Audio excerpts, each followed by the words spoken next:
Department of agricultural research and എഡ്യൂക്കേഷന് കീഴിലുള്ള agricultural scientist recruitment board അഥവാ ASRB പുറപ്പെടുവിച്ചിട്ടുള്ള ഒരു നാഷണൽ ലെവൽ കമ്പൈൻഡ് എക്സാമിനേഷൻ്റെ നോട്ടിഫിക്കേഷനാണ് നമ്മൾ ഇന്ന് ഡിസ്കസ് ചെയ്യാൻ പോകുന്നത്. സോ ഇതൊരു കമ്പൈൻഡ് എക്സാമിനേഷനാണ്. അതിൽ അവരുടെ നാഷണൽ എലിജിബിലിറ്റി ടെസ്റ്റ് അഥവാ നെറ്റ്, അതുപോലെ തന്നെ 3 ഡിഫറെൻ്റ് ആയിട്ടുള്ള പോസ്റ്റുകളിലായിട്ടുള്ള റിക്രൂട്ട്മെൻറ്റിന് കൂടിയിട്ടുള്ള എക്സാമിനേഷൻസാണ് അവർ ക്യാരി ഔട്ട് ചെയ്യുന്നത്. So you watching Saiha info. For more updates and informations ഇപ്പോൾ തന്നെ നമ്മുടെ ചാനൽ സബ്സ്ക്രൈബ് ചെയ്ത് വെക്കുക. അതുപോലെ തന്നെ വീഡിയോ നിങ്ങളുടെ ഫ്രണ്ട്സിനും റിലേറ്റീവ്സിനൊക്കെ യൂസ്ഫുൾ ആണെന്നുണ്ടെങ്കിൽ ഷെയർ ചെയ്ത് കൊടുക്കുക. അതുപോലെ തന്നെ ഈ വീഡിയോ ആർക്കൊക്കെ യൂസ്ഫുൾ ആകുമോ അവർക്കെല്ലാം നിങ്ങൾ ഷെയർ ചെയ്ത് കൊടുക്കുക. സോ ഇതിൻ്റെ കൂടുതൽ ഡീറ്റെയിൽസിലേക്ക് നോക്കുകയാണെന്നുണ്ടെങ്കിൽ ഇവർ കമ്പൈൻഡ് എക്സാമിനേഷനിൽ അവരുടെ നാഷണൽ എലിജിബിലിറ്റി ടെസ്റ്റ് അഥവാ നെറ്റ് എക്സാം, അതുപോലെ തന്നെ 3 ഡിഫറെൻ്റ് ആയിട്ടുള്ള പോസ്റ്റുകളിലേക്കുള്ള എക്സാമിനേഷൻസുമാണ് നടത്തുന്നത്. ഒരു പോസ്റ്റ് എന്ന് പറയുന്നത് അഗ്രികൾച്ചറൽ റിസർച്ച് സർവീസ് അഥവാ ARS, then second one subject matter specialist or SMS, then senior technical officer or STO. So ഈ 4 എക്സാമിനേഷനും അല്ലെങ്കിൽ ഈ 4 ഡിഫറെൻറ്റ് കാറ്റഗറീസിലോട്ടുള്ള എക്സാമിനേഷൻ അവർ കമ്പൈൻ ആയിട്ടാണ് നടത്തുന്നത്. സോ ഈ ഒരു പെർട്ടിക്കുലർ എക്സാമിനേഷൻ എങ്ങനെയാണ്, അതുപോലെ തന്നെ അതിൻ്റെ ക്രൈറ്റീരിയാസ് എന്തൊക്കെയാണ്, നമുക്ക് നെറ്റ് എക്സാമിനേഷൻ അതുപോലെ തന്നെ റിക്രൂട്ട്മെൻറ്റ് എക്സാമിനേഷനിലും ഒരുപോലെ പാർട്ടിസിപ്പേറ്റ് ചെയ്യാൻ പറ്റും, അതും സെപ്പറേറ്റ് ആയിട്ട് പാർട്ടിസിപ്പേറ്റ് ചെയ്യാൻ പറ്റും, അങ്ങനെയുള്ള കുറേ കാര്യങ്ങളുണ്ട്. അതുപോലെ തന്നെ ആപ്ലിക്കേഷൻ എങ്ങനെ ഫോർവേഡ് ചെയ്യാം, അതുപോലെയുള്ള കാര്യങ്ങളെല്ലാം നമുക്ക് ഈ ഒരു വീഡിയോയിൽ ഡിസ്കസ് ചെയ്യാം. ഇതൊരു 49 പേജ് നോട്ടിഫിക്കേഷൻ ആയതുകൊണ്ട് തന്നെ വീഡിയോ കുറച്ച് ലെങ്തിയർ ആയിരിക്കും. So will do one thing, നമുക്കിതിൻ്റെ കോമൺ ജനറൽ ആയിട്ടുള്ള എല്ലാ പ്രൊസീജിയേഴ്സ്, ഫോർമാലിറ്റീസ് കാര്യങ്ങളെല്ലാം ഒരു വീഡിയോയിൽ ഡിസ്കസ് ചെയ്യാം. ദെൻ അതുപോലെ തന്നെ നെറ്റ് എക്സാം അതുപോലെ തന്നെ റിക്രൂട്ട്മെൻറ്റ് എക്സാമിൻ്റെ ഡിഫറെൻ്റ് ആയിട്ട് സെപ്പറേറ്റ് ആയിട്ട് വേറെ കണ്ടൻറ്റ്സ് നമുക്ക് ചെയ്യാവുന്നതാണ്. സോ സ്പ്ലിറ്റ് ആയിട്ടായിരിക്കും ഈ ഒരു വീഡിയോ നമ്മൾ ഫോർവേഡ് ചെയ്യുന്നത്. സോ ഇതിൻ്റെ ഈ ഒരു പെർട്ടിക്കുലർ എക്സാംസിൻ്റെ ഇമ്പോർട്ടൻറ്റ് ഡേറ്റ്സ് ഇവരിവിടെ കോമൺ ആയിട്ട് കൊടുത്തിട്ടുണ്ട്. ഓൺലൈൻ ആപ്ലിക്കേഷൻ സ്റ്റാർട്ട് ചെയ്തിട്ടുള്ളത് 22 ഏപ്രിൽ തൊട്ടിട്ടാണ്. ലാസ്റ്റ് ഡേറ്റ് ഓഫ് ആപ്ലിക്കേഷൻ എന്ന് പറയുന്നത് 21 മെയ് ആണ്. ദെൻ കമ്പ്യൂട്ടർ ബേസ്ഡ് എക്സാമിനേഷനാണ് ഈ എല്ലാ തസ്തികകളിലോട്ടും നടക്കുന്നത്. ബട്ട് റിക്രൂട്ട്മെൻറ്റ് എക്സാമിനേഷന് specially computer based preliminary examination അതുപോലെ തന്നെ ഡിസ്ക്രിപ്റ്റീവ് എക്സാമിനേഷൻ സെക്കൻഡ് ഫേസ് ആയിട്ടും ദെൻ പേഴ്സണൽ ഇൻ്റർവ്യൂ ഉണ്ട്. നമ്മൾ പോയിന്റ് ടു നോട്ട് നമ്മൾ ശ്രദ്ധിക്കണം, നെറ്റ് എക്സാമിനേഷൻ ഒറ്റ എക്സാമിനേഷനാണ്, കമ്പ്യൂട്ടർ ബേസ്ഡ് എക്സാമിനേഷൻ മാത്രം. Then recruitment examination computer based preliminary, then combined mains ഉണ്ട്, അതുപോലെ തന്നെ ഇൻ്റർവ്യൂ ഉണ്ട്, പേഴ്സണൽ ഇൻ്റർവ്യൂ ഉണ്ട്. സോ ഈ ഒരു preliminary computer based examination date എന്ന് പറയുന്നത് 2 to 4 സെപ്റ്റംബർ 2025 ആണ്. അതുപോലെ തന്നെ റിക്രൂട്ട്മെൻറ്റ് എക്സാമിനേഷൻ ആണെങ്കിൽ അതിൻ്റെ ഡിസ്ക്രിപ്റ്റീവ് എക്സാമിനേഷൻ എന്ന് പറയുന്നത് 7th ഡിസംബർ 2025 അവർ നിശ്ചയിച്ചിട്ടുള്ളത്. ദെൻ അതുപോലെ തന്നെ സബ്ജക്റ്റ് ചേഞ്ച് എന്ന് പറഞ്ഞ് കൊടുത്തിട്ടുണ്ട്.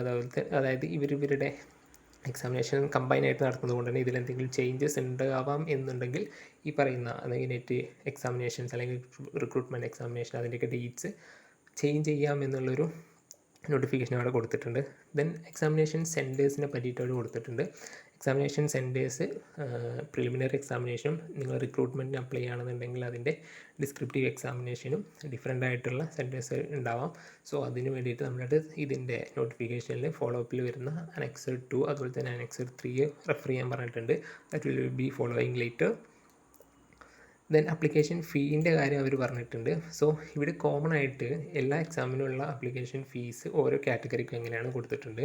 സോ നിങ്ങളൊരു നെറ്റ് എക്സാമിന് മാത്രമാണ് അപ്ലൈ ചെയ്യുന്നതെന്നുണ്ടെങ്കിൽ അൺറിസർവ്ഡ് കാറ്റഗറിക്ക് 1000 rupees ആണ്.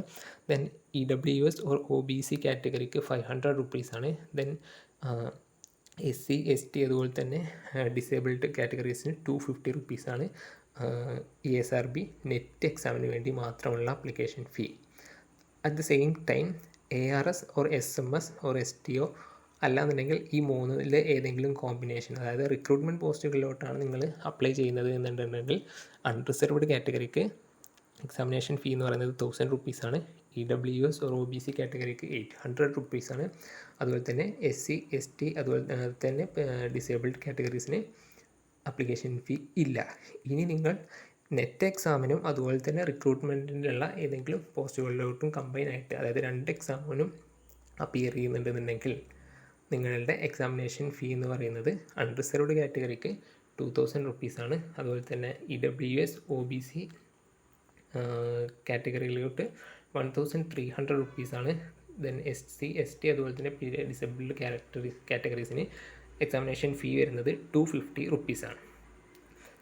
ദെൻ ഇവർ പറയുന്നത് പ്രകാരം ഇവരുടെ പേയ്മെൻറ്റ് എന്ന് പറയുന്നത് ഇവരുടെ ഒരു ഗവൺമെൻറ് വെബ്സൈറ്റ് കൊടുത്തിട്ടുണ്ട്, bharatghosh.government.in. ഈ ഒരു വെബ്സൈറ്റ് ത്രൂ ആണ് പേയ്മെൻറ്റ് ചെയ്യേണ്ടത് എന്നുള്ളതും ഇവരിവിടെ നോട്ടിഫൈ ചെയ്തിട്ടുണ്ട്. ആ ഒരു പെർട്ടിക്കുലർ വെബ്സൈറ്റ് വഴി എങ്ങനെ ഇവരുടെ പേയ്മെൻറ്റ് ഫോർവേഡ് ചെയ്യണം എന്നുള്ളതിനുള്ള നോട്ടിഫിക്കേഷൻസ് കാര്യങ്ങൾ അവർ താഴെ കൊടുത്തിട്ടുണ്ട്, അത് നമ്മൾ നോക്കാവുന്നതാണ്.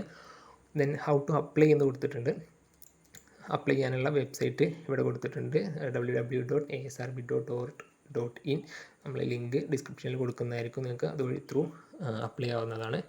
ദെൻ അതുപോലെ തന്നെ ആപ്ലിക്കേഷൻ്റെ ഫോർവേഡ് മൂവ് ചെയ്യുമ്പോഴുള്ള ഡീറ്റെയിൽസ്, അതുപോലെ തന്നെ എന്തെല്ലാം ഡോക്യുമെൻറ്റ്സ് കാര്യങ്ങൾ വേണം, എങ്ങനെയൊക്കെ ഫില്ല് ചെയ്യണം എന്നുള്ള ഡീറ്റെയിൽഡ് പ്രൊസീജിയർ അവർ കൊടുത്തിട്ടുണ്ട്. അതുപോലെ തന്നെ ഒരു ഡോക്യുമെൻറ്റ്സും അല്ലെങ്കിൽ ഒരു സർട്ടിഫിക്കറ്റ്സും കാര്യങ്ങളൊന്നും ആപ്ലിക്കേഷൻ്റെ സമയത്ത് നമ്മൾ അറ്റാച്ച് ചെയ്തിട്ട് അപ്ലോഡ് ചെയ്യേണ്ട ആവശ്യമില്ല. എല്ലാം തന്നെ നമ്മൾ വൺസ് ഈ എക്സാം കഴിഞ്ഞ് റിസൾട്ട് പബ്ലിഷ് ചെയ്ത് മെയിൻ എക്സാമിൻ്റെ റിസൾട്ട് പബ്ലിഷ് ചെയ്തതിന് ശേഷം അവരുടെ വെരിഫിക്കേഷൻ സമയത്ത് മാത്രമായിരിക്കും നമ്മുടെ ഡോക്യുമെൻറ്റ്സ് എല്ലാം സബ്മിറ്റ് ചെയ്യേണ്ടി വരിക എന്നുള്ളത് അവർ കൊടുത്തിട്ടുണ്ട്. ദെൻ ഇമ്പോർട്ടൻറ്റ് നോട്ട്സ് ആയിട്ട് കൊടുത്തിട്ടുള്ളത് ആസ് യൂഷ്വൽ എല്ലാ എക്സാമിൻസിനും വേണ്ടിയിട്ട് കൊടുക്കുന്ന പോലെ തന്നെ ആപ്ലിക്കേഷൻ ആ ഒരു പർട്ടിക്കുലർ വെബ്സൈറ്റിൽ മാത്രമായിരിക്കും. അതുപോലെ തന്നെ നമ്മുടെ ഇവർ കമ്പൈൻ എക്സാമിനേഷൻ നടത്തുന്നത് കൊണ്ട് തന്നെ നെറ്റ് എക്സാമിന് പുറത്ത് നമ്മൾ ഏതെങ്കിലും കാറ്റഗറിയിലോട്ട് റിക്രൂട്ട്മെൻറ്റിന് വേണ്ടിയിട്ട് അപ്ലൈ ചെയ്യുന്നുണ്ട് എന്നുണ്ടെങ്കിൽ അതിൻ്റെ പ്രിഫറൻസസ്, ഓർഡർ ഓഫ് പ്രിഫറൻസ് കൊടുക്കാൻ പറഞ്ഞിട്ടുണ്ട്. അതുപോലെ തന്നെ നമ്മുടെ എലിജിബിലിറ്റി കണ്ടീഷൻസ് ക്ലിയർ ആയിരിക്കണം, കാരണം നമ്മൾ ഡോക്യുമെൻറ്റ്സ് ഒന്നും അറ്റാച്ച് ചെയ്യാത്തത് കൊണ്ട് തന്നെ ആഫ്റ്റർ എക്സാമിനേഷനാണ് റിസൾട്ട് പബ്ലിക്കേഷൻ എന്തെങ്കിലും ഡിഫറൻസസ് അല്ലെങ്കിൽ എലിജിബിലിറ്റി ക്രൈറ്റീരിയയിൽ എന്തെങ്കിലും ചേഞ്ചസ് പോലെയൊക്കെ കണ്ടു കഴിഞ്ഞാൽ അവർ നമ്മുടെ കാൻഡിഡേറ്റ്സി ക്യാൻസൽ ചെയ്യുമെന്നുള്ള പറഞ്ഞിട്ടുണ്ട്. അതുപോലെ തന്നെ SC ST OBC EWS കാറ്റഗറിയിലൊക്കെ ഉള്ളവർ അവരുടെ റിക്വയർഡ് ആയിട്ടുള്ള സർട്ടിഫിക്കറ്റ്സ് പ്രൊവൈഡ് ചെയ്യേണ്ടി വരും at the time of that main examination. അതുപോലെ തന്നെ ഏജ് റിലാക്സേഷന് വേണ്ടി അവർ അപ്ലൈ ചെയ്യുന്നുണ്ടെങ്കിൽ അതിന് വേണ്ടിയിട്ടുള്ള സർട്ടിഫിക്കറ്റ്സും അവർ പ്രൊവൈഡ് ചെയ്യേണ്ടി വരും അറ്റ് ദ ടൈം. അതുപോലെ തന്നെ OBC കാറ്റഗറിയിലുള്ളവരാണെന്നുണ്ടെങ്കിൽ അവരുടെ OBC കാറ്റഗറി സെൻട്രൽ ലിസ്റ്റിൽ ഉണ്ട് എന്നുള്ളത് ഉറപ്പുവരുത്തുക. നോൺ ക്രിമിനൽ കാറ്റഗറി ആണെന്നുണ്ടെങ്കിൽ കാറ്റഗറി സെൻട്രൽ ലിസ്റ്റിൽ അവർ ഇൻക്ലൂഡഡ് ആണെന്നുള്ളത് ഉറപ്പുവരുത്തുക. അല്ലെങ്കിൽ ജനറൽ കാറ്റഗറിയിലോട്ടായിരിക്കും പരിഗണിക്കപ്പെടുക എന്നുള്ളത് അവർ കൊടുത്തിട്ടുണ്ട്. SC ST കാറ്റഗറി അതുപോലെ തന്നെ PWD കാറ്റഗറീസൊക്കെ അവരുടെ അതാത് eligibility criterias for the particular certifications ഉണ്ട് എന്നുള്ളത് ഉറപ്പുവരുത്താൻ പറഞ്ഞിട്ടുണ്ട്. ദെൻ ഡീറ്റെയിൽ ആയിട്ടുള്ള ആപ്ലിക്കേഷൻ പ്രൊസീജിയർ അവരോട് പ്രൊവൈഡ് ചെയ്തിട്ടുണ്ട്. ഈ ആപ്ലിക്കേഷൻ പ്രൊസീജിയറിലും നേരത്തെ ഇപ്പോൾ ഇതുവരെ ഇവർ പറഞ്ഞുകൊണ്ടിരുന്ന കുറേ കാര്യങ്ങൾ തന്നെ റിപ്പീറ്റ് ചെയ്യുന്നുണ്ട്. സോ അത് നമുക്ക് ആവശ്യമില്ല, നമ്മൾ ആവശ്യമുള്ള കാര്യങ്ങൾ മാത്രം ജസ്റ്റ് ഒന്ന് പറഞ്ഞ് ഡിസ്കസ് ചെയ്യാം. സോ ഈ ആപ്ലിക്കേഷൻ ഇരിക്കുന്ന സമയത്ത് നമ്മുടെ കയ്യിൽ എന്തൊക്കെ സർട്ടിഫിക്കറ്റ്സ് ആവശ്യമുണ്ട് എന്നുള്ളത് ഈ ഒരു നോട്ടിഫിക്കേഷൻ്റെ 7th പേജിൽ 6 പോയിൻ്റ് ആയിട്ട് കൊടുത്തിട്ടുണ്ട്. സോ നിങ്ങൾക്കത് നോക്കാവുന്നതാണ്. നമ്മുടെ ബേസിക് ആയിട്ടുള്ള എല്ലാ matriculation, then identity proof, birth certificate, അങ്ങനെ എല്ലാ കൈൻഡ് ഓഫ് പ്രൂഫ്സും നമ്മുടെ കയ്യിൽ വേണം എന്നുള്ളത് പറഞ്ഞിട്ടുണ്ട്. മീൻസ് അപ്ലോഡ് ചെയ്യാനല്ല, പക്ഷേ നമുക്ക് ഡീറ്റെയിൽസൊക്കെ ക്ലിയർ ആയിട്ട് തന്നെ അവർക്ക് അപ്ലോഡ് ചെയ്ത് ഫില്ല് ചെയ്ത് കൊടുക്കുമ്പോൾ തെറ്റാതെ കൊടുക്കുന്നതിന് വേണ്ടിയിട്ട്, റെഫർ ചെയ്യുന്നതിന് വേണ്ടിയിട്ടാണ്. ദെൻ എക്സാമിനേഷൻ സെൻറ്ററിന് വേണ്ടിയിട്ട് Annexure 2, Annexure 3 ഒക്കെ റെഫർ ചെയ്യാനുള്ളത് ഇവിടെയും പറഞ്ഞിട്ടുണ്ട്. അതുപോലെ തന്നെ നമ്മുടെ ഒരു passport size photo, scanned passport size photo, then signature, അതുപോലെ തന്നെ തമ്പ് ഇംപ്രഷൻ, ഇതിൻ്റെ മൂന്നിൻ്റെയും സ്കാൻഡ് കോപ്പീസ് വേണം. എല്ലാം ഫോട്ടോ ആണെങ്കിൽ 200 KB, ദെൻ സിഗ്നേച്ചറും തമ്പ് ഇംപ്രഷനും 100 KB സൈസിലാണ് വേണ്ടത് എന്നുള്ളതും പറഞ്ഞിട്ടുണ്ട്. ദെൻ പേയ്മെൻറ്റ് കാര്യങ്ങളെല്ലാം ഉണ്ട്. സോ പേയ്മെൻറ്റിന് എങ്ങനെയാണ് ആ ഒരു പെർട്ടിക്കുലർ വെബ്സൈറ്റിൽ പേയ്മെൻറ്റ് ഫോർവേഡ് ചെയ്യേണ്ടത് എന്നുള്ളത് വളരെ ഡീറ്റെയിൽഡ് ആയിട്ട് വരെ കൊടുത്തിട്ടുണ്ട്. സോ നമ്മളെല്ലാവരും ഓൺലൈൻ പേയ്മെൻറ്റ് ചെയ്യുന്നതായതുകൊണ്ട് തന്നെ ഈ ഒരു ടാബിൾ റെഫർ ചെയ്ത് കഴിഞ്ഞാൽ നമുക്ക് ഈസി ആയിട്ട് ഈ പേയ്മെൻറ്റ് എങ്ങനെ മൂവ് ചെയ്യുക എന്നുള്ളത് മനസ്സിലാക്കാവുന്നതാണ്. സോ ഈ പെർട്ടിക്കുലർ നോട്ടിഫിക്കേഷൻ്റെ ലിങ്ക് നമ്മൾ ഡിസ്ക്രിപ്ഷനിൽ കൊടുക്കുന്നതായിരിക്കും. സോ അത് നോക്കിയിട്ട് നിങ്ങൾക്ക് എന്ത് ചെയ്യാം, പേയ്മെൻറ്റ് ഫോർവേഡ് ചെയ്യാവുന്നതാണ്. ദെൻ വീണ്ടും അവരുടെ ഓരോ ക്രൈറ്റീരിയാസ് അതുപോലെ തന്നെ നിർദ്ദേശങ്ങൾ, കോമൺ സാധനങ്ങളാണ് വീണ്ടും ഡിസ്കസ് ചെയ്തുകൊണ്ടിരിക്കുന്നത്. ദെൻ ഇവിടെ സെൻറ്റർ കൊടുത്തിട്ടുണ്ട്, centre for combined computer based examination for net 2025. അതുപോലെ തന്നെ preliminary examination of these recruitment post ARS, SMS, then STO, ഈ 3 ഡിഫറെൻ്റ് ആയിട്ടുള്ള പോസ്റ്റിലോട്ടും അതുപോലെ തന്നെ നെറ്റ് എക്സാമിലോട്ടുള്ള പ്രിലിമിനറി എക്സാമിനേഷനുള്ള ഡിഫറെൻറ്റ് സെൻറ്റേഴ്സാണ് ഇവിടെ കൊടുത്തിട്ടുള്ളത്. നിങ്ങൾ സ്ക്രീനിൽ കാണാവുന്നതാണ്. സോ നോട്ടിഫിക്കേഷൻ ഡൗൺലോഡ് ചെയ്ത് നിങ്ങൾക്ക് ചെക്ക് ചെയ്യാം. ദെൻ മെയിൻസ് എക്സാമിനേഷൻ, റിക്രൂട്ട്മെൻറ്റ് പോസ്റ്റിലോട്ടുള്ള മെയിൻസ് എക്സാമിനേഷൻ്റെ ഡിഫറെൻ്റ് ആയിട്ടുള്ള സെൻറ്റേഴ്സ് ഏതൊക്കെയാണെന്നുള്ളത് കൊടുത്തിട്ടുണ്ട്. നിങ്ങൾക്കത് ചെക്ക് ചെയ്യാവുന്നതാണ്.